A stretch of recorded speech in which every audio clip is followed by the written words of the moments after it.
Monsieur le Président de la République, Monsieur le Président de l'Assemblée nationale, Monsieur le Premier ministre, Mesdames, Messieurs les membres du gouvernement, Monsieur le médiateur, aperçu, Monsieur le Président du Conseil national de régulation, Monsieur le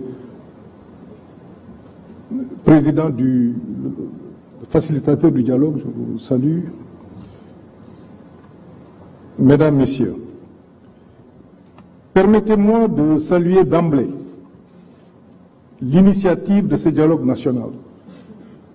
Malgré les turbulences, elle est un geste d'ouverture à magnifier. Nous, opposition républicaine, y prenons part, non par naïveté, mais par fidélité à nos principes, par foi en l'avenir et par amour pour notre patrie. Oui, le climat est tendu. Oui, il y a des arrestations, des restrictions de liberté interpellent. Mais justement, plus le contexte est difficile, plus le dialogue devient une nécessité. Refuser de dialoguer, c'est entretenir l'impasse. Y prendre part, c'est assumer sa part de responsabilité devant la nation. Ce dialogue s'organise autour de 3 axes que nous partageons. Le premier est celui des libertés publiques. Mais que vaut une démocratie où on arrête des opposants, où des journalistes, des chroniqueurs sont convoqués, parfois détenus pour avoir fait le travail? Nous appelons à un pacte national de pacification politique fondé sur la libération des détenus politiques, l'indépendance des médias et des procédures judiciaires perçues comme justes et impartiales. Le second axe porte sur le système électoral. Donnons réalité au statut de l'opposition et de son chef, donnons à la Sénat les moyens et l'indépendance qui s'imposent, et sur l'inscription des jeunes, l'inscription automatique des jeunes majeurs au fichier électoral, nous estimons qu'une telle réforme aux implications profondes doit faire l'objet de consensus forts. Le troisième axe est la refonte institutionnelle. Il est temps de rendre nos institutions plus légitimes. Cela suppose de renforcer, c'est une proposition, la proportionnelle dans l'élection des députés et ou d'introduire un second tour dans le scrutin majoritaire. De même, la Haute Cour de justice doit être réformée, sa composition, aujourd'hui alignée sur la majorité parlementaire, ne garantit pas l'impartialité attendue. Au demeurant, n'oublions pas que c'est notre système démocratique actuel qui a permis les grandes alternances de notre histoire. Il a porté au pouvoir les gouvernants d'hier comme il a permis l'accession du pouvoir actuel. C'est un héritage précieux, fruit des luttes, des réformes, des sacrifices consentis au fil des décennies.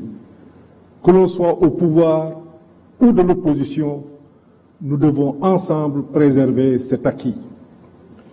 Mais au-delà des questions politiques, l'enjeu central de mon point de vue reste économique. C'est pour cela que j'avais souhaité et proposé l'inscription de cette question à l'ordre du jour du présent dialogue. J'espère et souhaite vivement une mobilisation de tous les acteurs autour de ce sujet.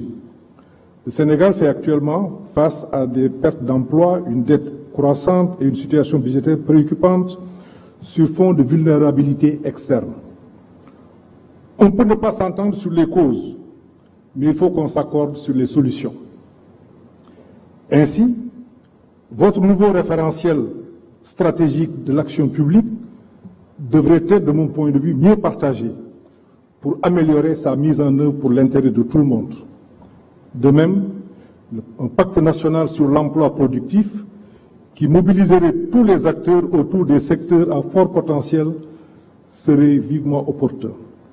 Enfin, une réforme de la politique budgétaire me semble être nécessaire et urgente. Elle ne peut plus attendre.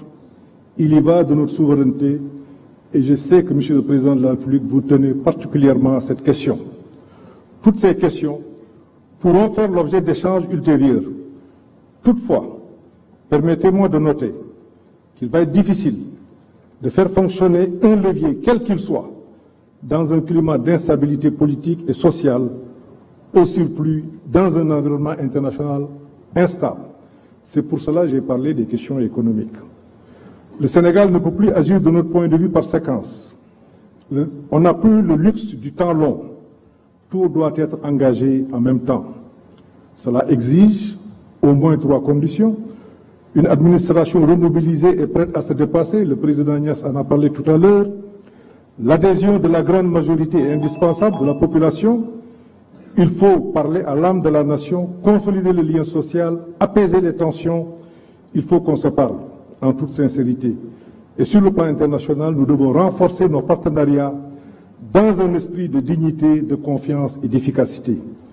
Sur le plan social, je salue la signature du pacte de stabilité qui a été important, mais allons plus loin avec une conférence sociale nationale.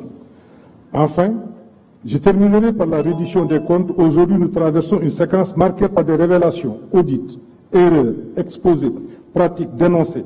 Tout cela peut être vrai.